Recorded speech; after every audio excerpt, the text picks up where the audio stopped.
It's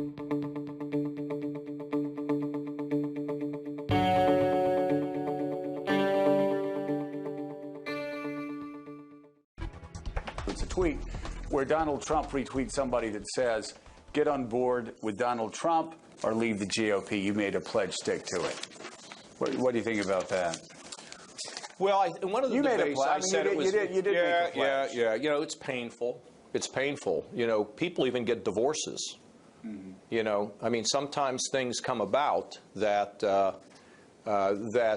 look, I'm sorry that this has happened. But, I mean, we'll see where it ends up. I'm not making any final decision yet, but at this point, I just can't do it. Governor John Kasich's poised to hit the campaign trail on behalf of Republicans, just not for the person at the top of the ticket. I sat down with a former presidential candidate in Washington where we discussed the party's growing unease with Donald Trump. And while Kasich says he has no plan to challenge the presumptive nominee in Cleveland, he admits there are a lot of people who wish he would. Donald Trump called me. He said, you know, can you support me? I said, well, we're like two companies. We have different values, different visions. It's kind of hard to put that together. Right. Either there's going to be dramatic change or I can't find my way there. Could you ever support a candidate that endorsed and actively promoted the banning of over 1 billion Muslims worldwide from coming to the United States? Yeah, that's why right now I'm not. That's a deal killer, right? But here's, yes. Is that, well, I mean, look. What about calling a guy from Indiana a Mexican judge? Is that a deal killer? Here's the thing, Joe. Michael Vick said one time, he said, we only have one chance to make a good second impression. But unless it changes, you know, I'm not going to be able to get there. And I'm going to watch. So the Muslim ban.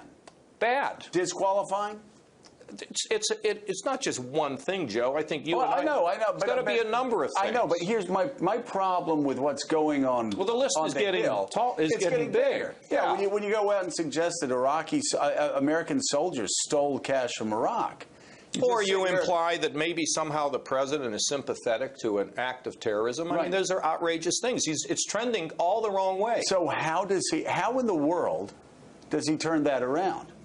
In a way that's what I'm waiting to see. Republicans like me to support him. Well, I don't know. We're going to have to see. But you know what? He's been told that he needs to change. I will tell you this, and he's just gone outright and said, I'm not changing. There is going to be no pivot. I am who I am. Yeah.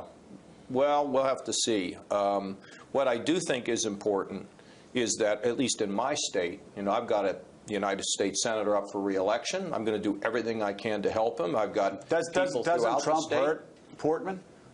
Well, it depends if he continues on this path. And it gets to be about turnout. And, you know, a lot of times people vote for the top of the ticket and they won't come down. But I'm going to do everything I can to make sure we hold on to the United States Senate and that we can hold on to the United States House. How did Trump happen? You know, Jeb announced a year ago today. Well, I'll tell you one way, the media gave him $2 billion worth of free press.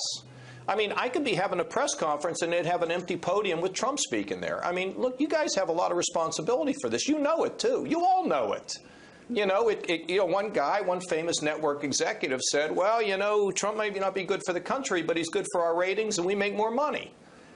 See, I think the elites have let us down in a lot of places, and I think, you know, $2 billion worth of free press, you couldn't get enough of. You know, was there ever a time, though, where you said you wanted to be on our show where we didn't let you be on our show? I'm not talking about you, Joe. I'm talking about coverage. Of course not. What I'm saying, you were great. The thing about Trump was, though, he'd just pick up the phone and call. You could attack him. He'd pick up the phone and call. We actually, at one point, had an offer out to everybody. Pick up the phone. Call us. We'll take your calls. Trump knew how to play the press. Well, but look, Joe, you guys covered him from, look, it was all ratings. Come on, who's kidding who? I call in, you get no ratings. He calls in, you get red ratings.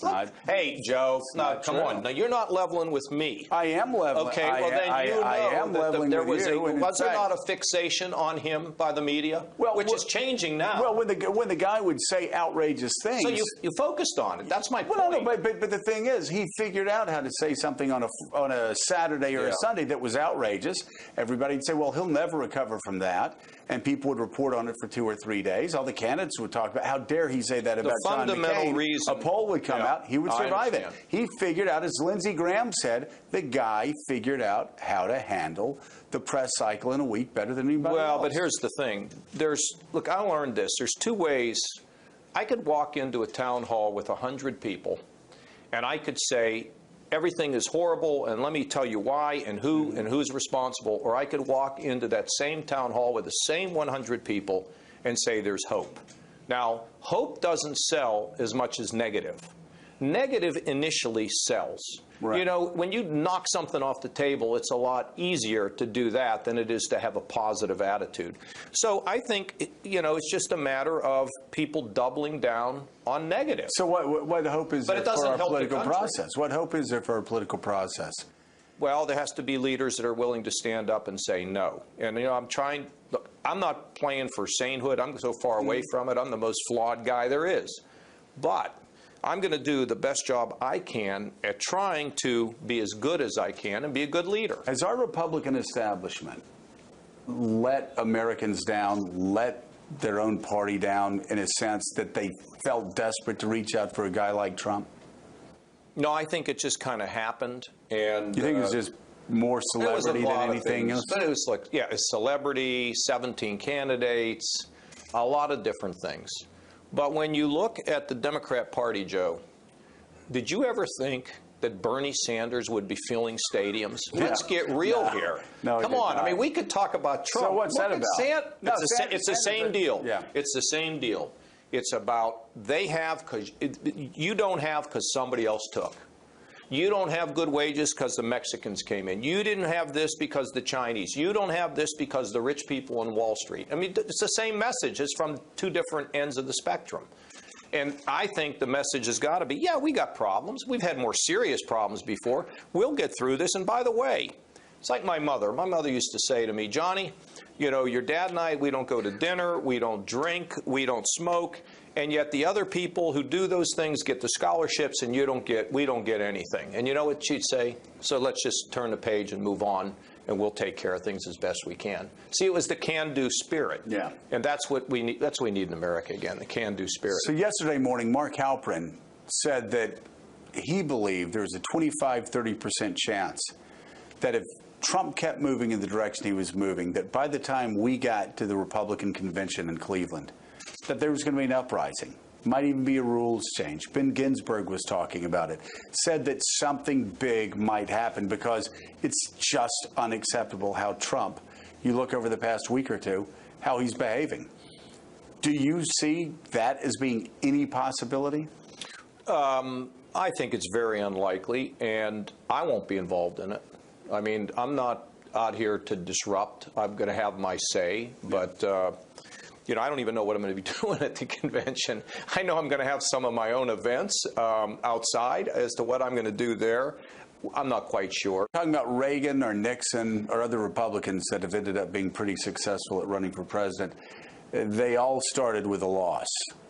And they all learned something from that loss. What did you learn from 2016 that might help you if you decide to run again in 20? You know, I was at a hockey game in Pittsburgh, and people saw me and were shouting, John Kasich for president. You know, there's some real buyer's remorse and some appreciation for the campaign I ran. But it's always easy when you don't have to give. It's always easy when it's all over. My biggest problem was having the resources that I needed and probably getting started earlier, you know, that kind of a thing. I don't know what I'm going to do in the future. You know, I'm going to go to a funeral for George Voinovich, the great governor, senator from Ohio. Yeah. And George always said, take care of the job you're in, and that will allow you to get the job that you might want. I don't know what my future is going to bring, but I'm going to be the best darn governor in America. Morning Joe is going to be heading to Cleveland for the convention, so we'll see what Governor Kasich has planned. And you can see more of our interview online at joe.msnbc.com. We'll be back in a Hey there, I'm Chris Hayes from MSNBC. Thanks for watching MSNBC on YouTube. If you want to keep up to date with the videos we're putting out, you can click subscribe just below me or click over on this list to see lots of other great videos.